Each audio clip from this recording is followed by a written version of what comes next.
The rain-slicked streets of Portland glistened under the neon glow. But I was invisible. Just another shadow slipping through the crowd. My name's Eli Carter. A 23-year-old barista with no family. No prospects. And a knack for fading into the background. Until that night, when a single breath changed everything. It was late. Past midnight. And I was trudging home from the coffee shop. My sneakers soaked and my hoodie clinging to my skin. The air smelled of pine and damp asphalt.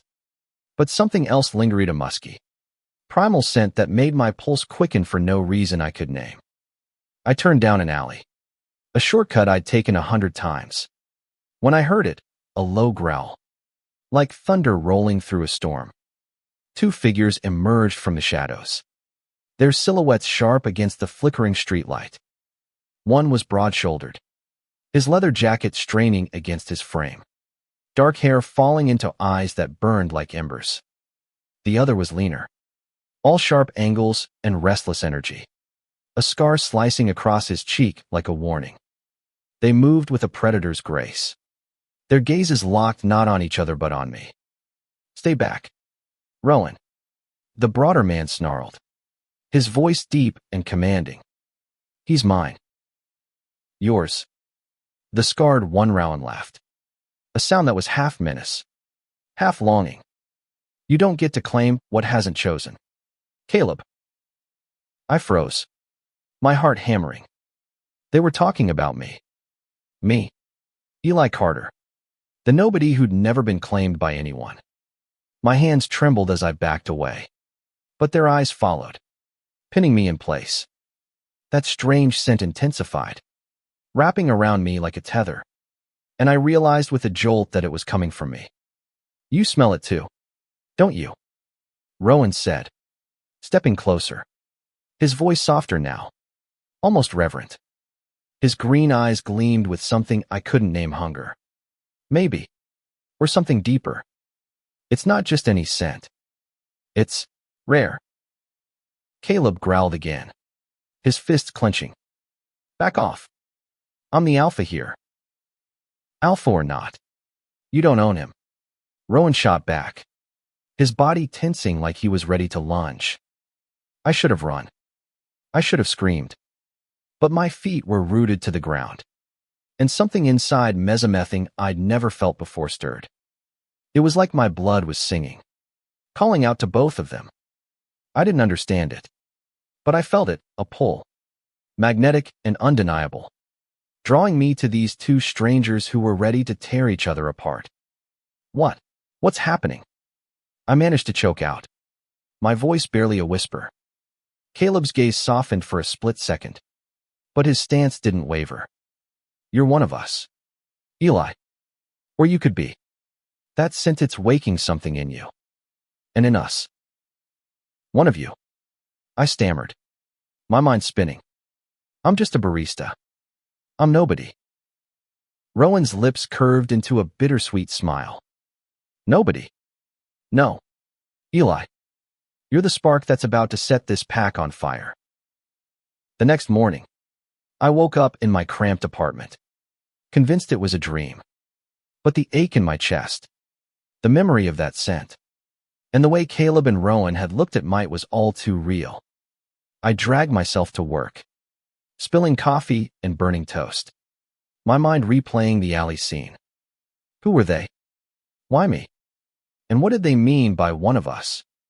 By noon, the coffee shop was packed, and I was drowning in orders when the bell above the door chimed. Caleb walked in, his presence filling the room like a storm cloud. Every head turned, but his eyes found mine instantly. He wore a flannel shirt now, sleeves rolled up to reveal corded forearms.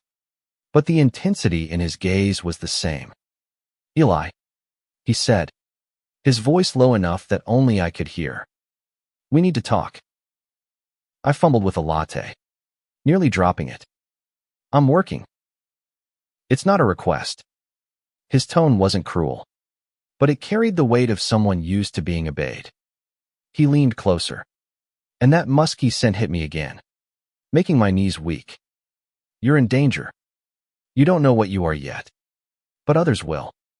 Soon. Before I could respond, the door chimed again.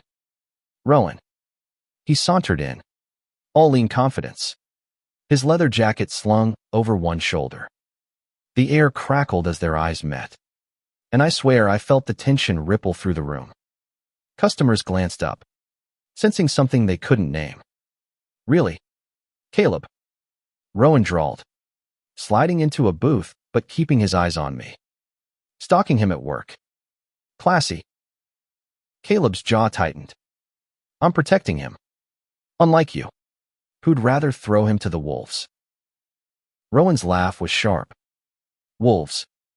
You're the one who'd chain him to your pack's rules. I didn't know what they were talking about, but their words sent a shiver down my spine. I ducked behind the counter, pretending to clean, but my hands were shaking. This wasn't just about me. There was history here, bad blood, old wounds, and something deeper I couldn't yet grasp. That night, after my shift, I found Caleb waiting outside. The rain had stopped, but the air was heavy, charged with something electric. He stepped closer, and I caught that scent again, mine, mingling with his, like we were part of the same song. Eli, you need to come with me, he said, his voice softer now, almost pleading. There's a world you don't know about. A pack. A family. I can keep you safe. Safe from what? I asked, my voice sharper than I meant. You keep talking in riddles. And why should I trust you? He hesitated, then reached out, his fingers brushing my wrist. The touch was electric, sending warmth flooding through me. Because I feel it too, he said quietly. What you're feeling. It's not just chance. It's fate. Before I could respond, a shadow moved in the alley across the street. Rowan. He didn't approach, but his eyes burned with the same intensity, and I felt that pull again toward both of them. My heart raced, torn between fear and something dangerously close to desire. Caleb drove me out of the city that night, his truck rattling down a winding road into the Oregon wilderness. He didn't say much, but his presence was steady, grounding. I wanted to ask a million questions, but the weight of his silence kept me quiet. We stopped at a cabin deep in the woods, the kind of place that felt like it held secrets in its walls. Inside, a group of people waited, men and women, young and old, all with that same primal energy. The pack, Caleb called them. They studied me with curiosity, some with suspicion, but none spoke until Caleb raised a hand. This is Eli, he said, his voice carrying an authority that silenced the room. He's special. His scent marks him as one of us. Maybe more. A woman with silver-streaked hair stepped forward, her eyes sharp. An Omega? She asked, her voice laced with awe. After all these years. Caleb nodded, and I felt the weight of their stares. Omega. The word felt foreign, but it stirred something deep inside me, like a memory I didn't know I had. What does that mean? I asked, my voice trembling. The woman, Lila. She introduced herself, smiled faintly. It means you're rare. Eli. You're sent. It calls to alphas. It binds them, strengthens them, but it also makes them fight. For you. I glanced at Caleb, whose jaw was tight, his eyes fixed on the floor. I thought of Rowan, out there somewhere, and the way his gaze had lingered on me. A fight. For me. The idea was absurd, but my body seemed to believe it, my pulse racing at the thought. The forest was alive with whispers, the kind that made the hairs on my neck stand up. I'd been at the pack's cabin for 3 days, and every moment felt like a tightrope walk between curiosity and dread. Caleb was always nearby, his steady presence a shield against the unknown. But Rowan haunted my thoughts, a shadow I couldn't shake. Lila, the silver-haired woman, had taken me under her wing. explaining things Caleb wouldn't or couldn't. "You're an Omega, Eli," she said one morning over coffee. Her voice calm but heavy with meaning. "Your scent is a beacon. It draws alphas like moths to a flame. Caleb's the pack leader. But Rowan, he's an outcast. A lone wolf who doesn't bow to anyone." "Why me?" I asked, my voice barely above a whisper. "I'm nobody." She shook her head, her eyes kind but piercing. "You're not nobody. You're a bridge.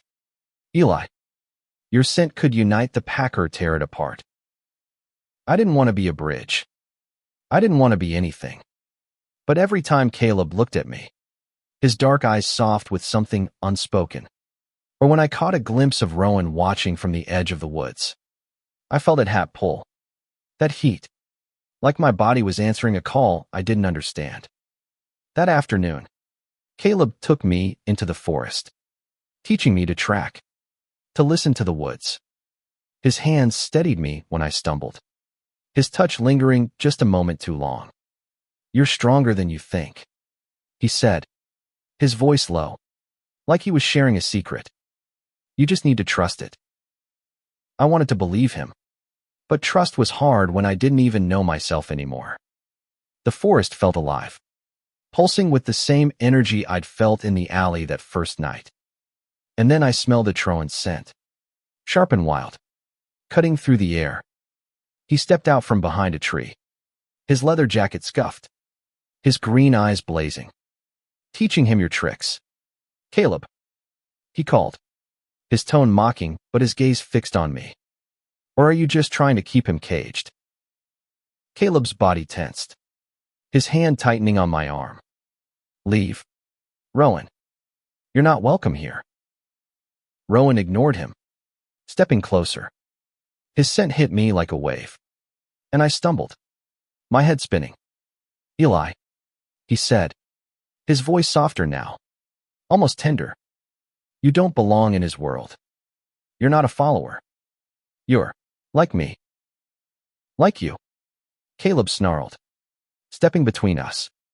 A traitor who'd rather burn everything down than build something real.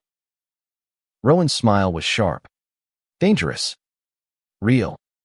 You mean your precious pack, where everyone bows to you. Eli deserves more than that."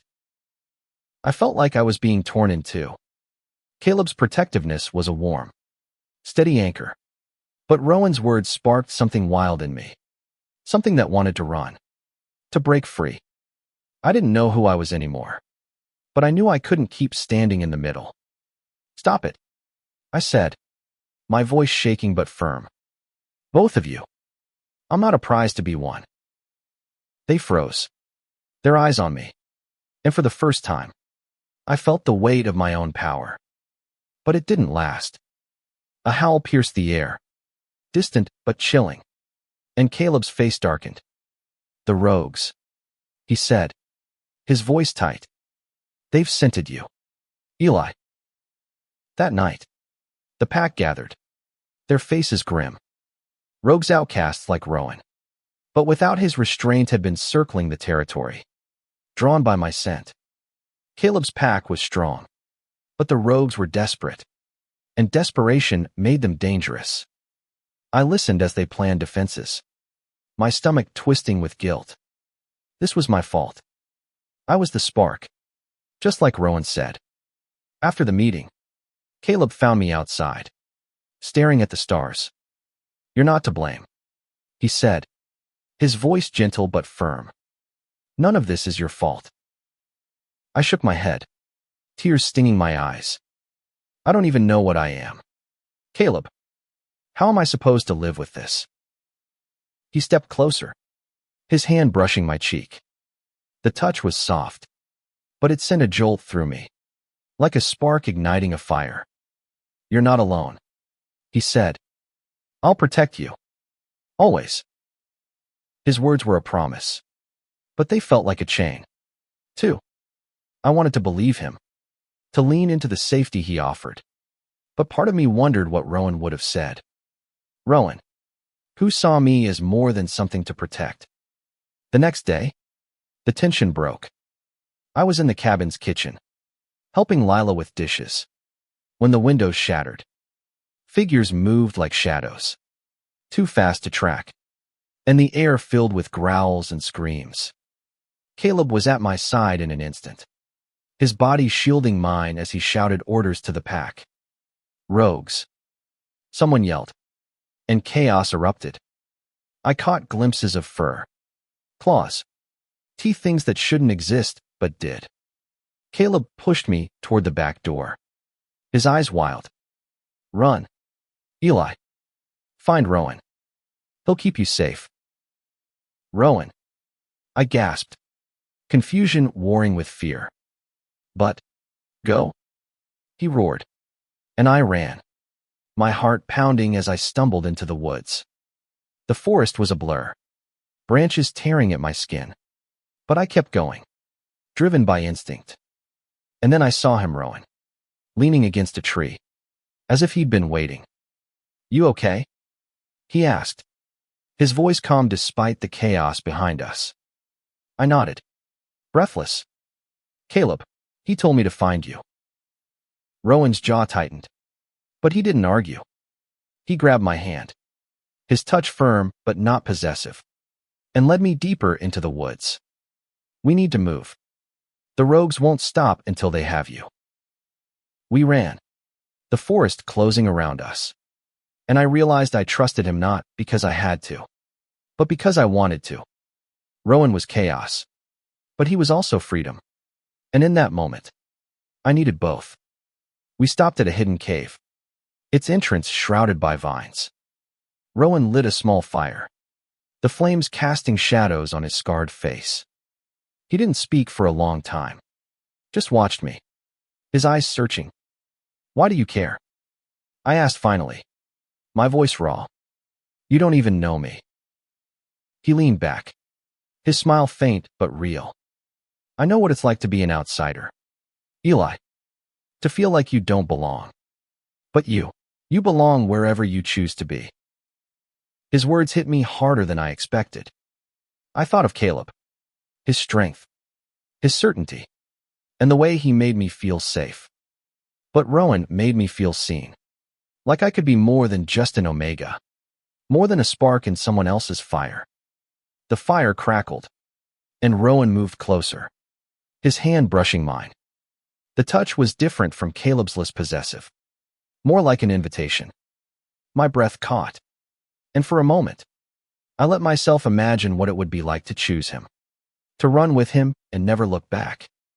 But then the howls came again, closer now, and Rowan's face hardened. They're coming, he said, standing. Stay here. I'll handle it. No, I said, surprising myself. I'm not hiding anymore. He looked at me, his eyes flashing with something like pride. Then let's face them together. The forest was a battlefield, the air thick with snarls and the coppery scent of blood. Rowan stood in front of me, his body tense, his eyes scanning the shadows.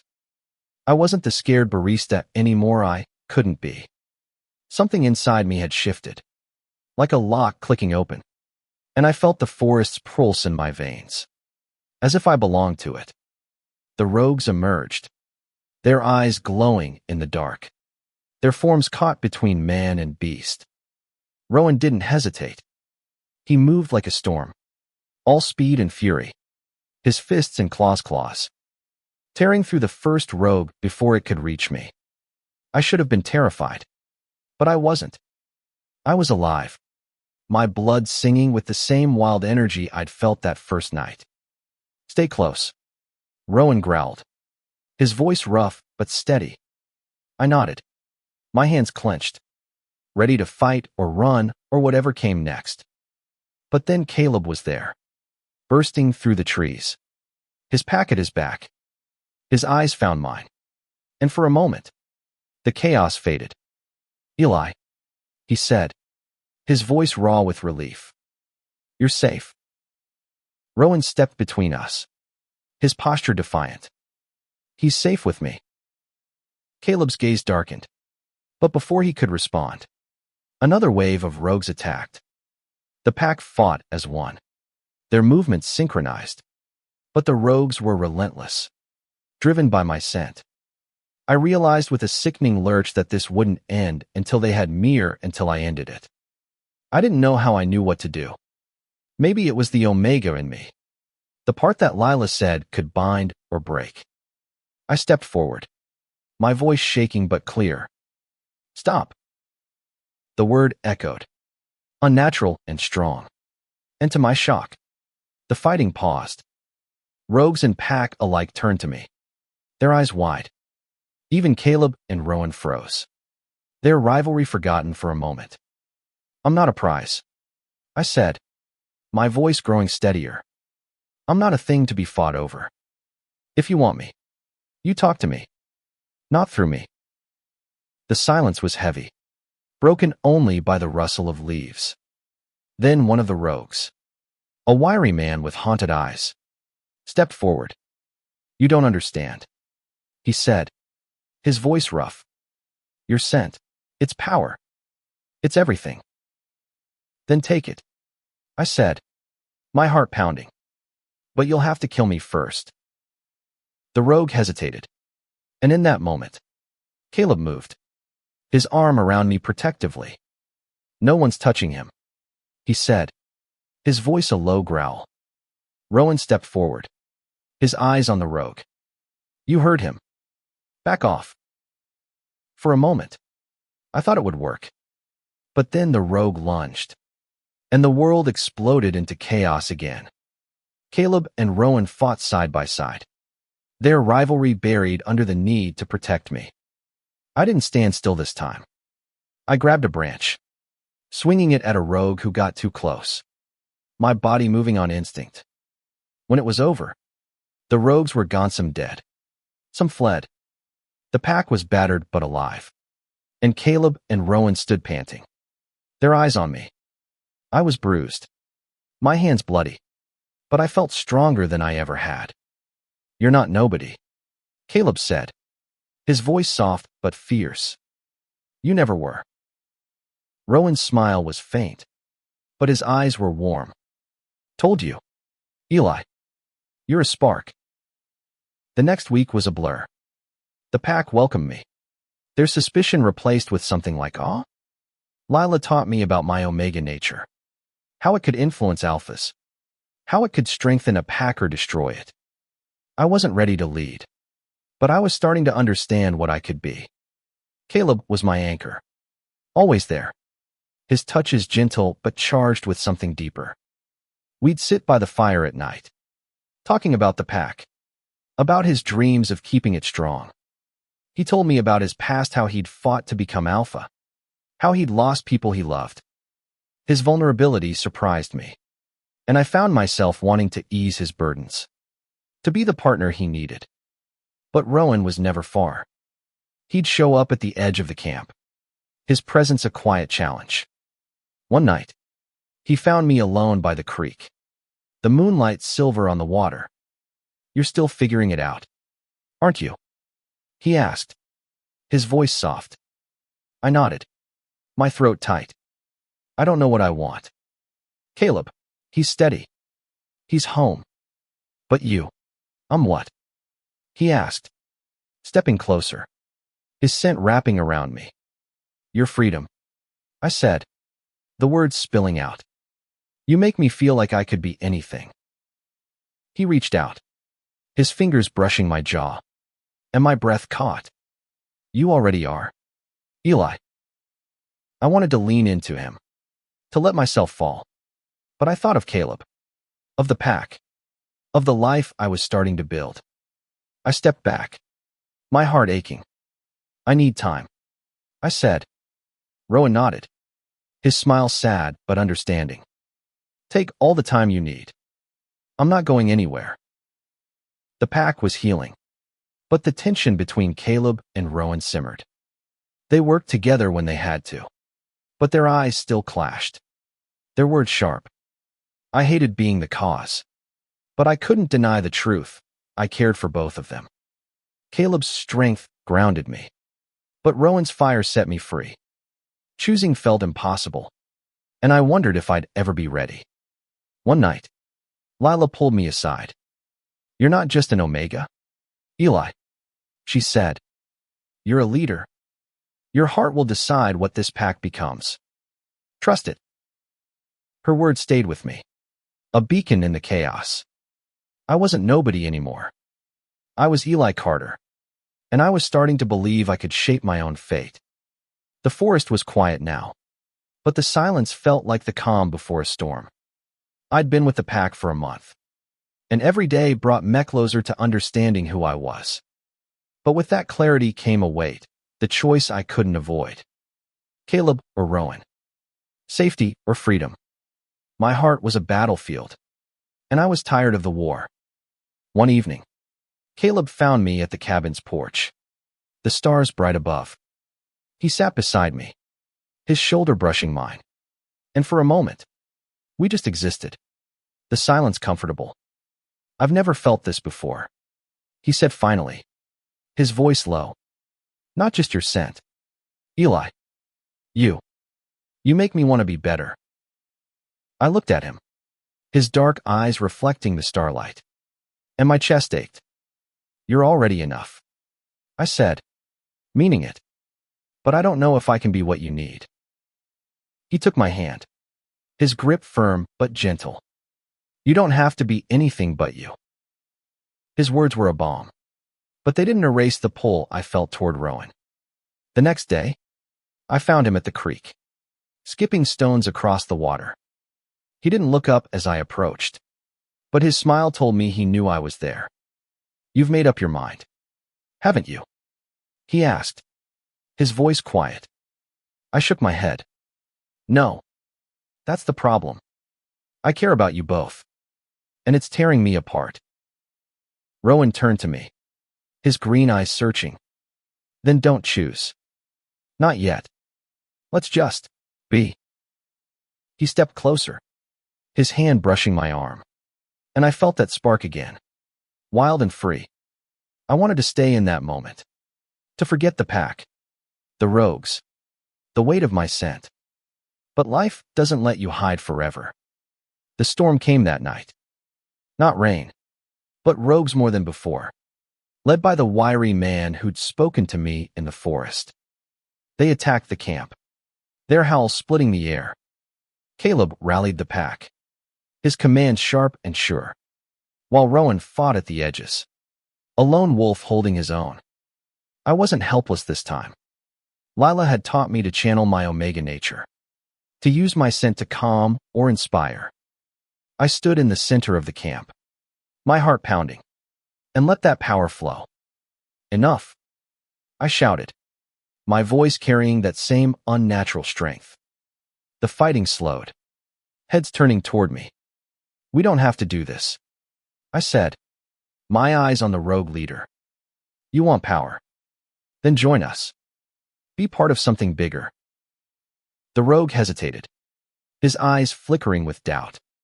Caleb stepped beside me, his presence steady, while Rowan flanked my other side, his defiance a mirror to my own. For the first time, I saw them not as rivals, but as partners, their strengths balancing each other. The rogue leader lowered his head, a gesture of submission. "You're different," he said. Maybe you're right." The fight ended, not with blood, but with a choice. The rogues didn't all join us, but enough did to shift the balance. The pack was stronger, not because of me alone, but because of what we could be together. In the weeks that followed, the pack rebuilt. Caleb and Rowan still clashed, but there was a new respect between them, a grudging acknowledgement that they both wanted the same thing, a better future. I didn't choose between them, not in the way they expected. Instead, I chose myself. I trained with Lila, learning to lead, to use my Omega nature not as a weapon, but as a bridge. Caleb became my rock, his strength a foundation I could lean on. Rowan was my spark, pushing me to question, to grow. Together, they made me whole. One night, under a full moon, I stood between them, the forest alive around us. I'm not choosing, I said, my voice steady. I need you both. Not as rivals, but as us. Caleb's hand found mine, his grip warm and sure. Rowan's smile was soft, his fingers brushing my other hand. Us, Rowan echoed, and Caleb nodded. It wasn't perfect. There were still fights, still doubts. But we were building something Nawa Pack where no one was nobody, where every voice mattered. My scent had started a war, but it also started a family. And for the first time, I knew I belonged. Years later, I'd look back on that night in the alley, when I was just Eli Carter, the invisible barista. I'd think of Caleb's strength, Rowan's fire, and the way they'd both seen something in me I couldn't see in myself. I wasn't nobody anymore. I was Eli, the Omega who'd turned rivals into allies, who'd found love not in choosing one, but in embracing both. And in that choice, I'd found my home.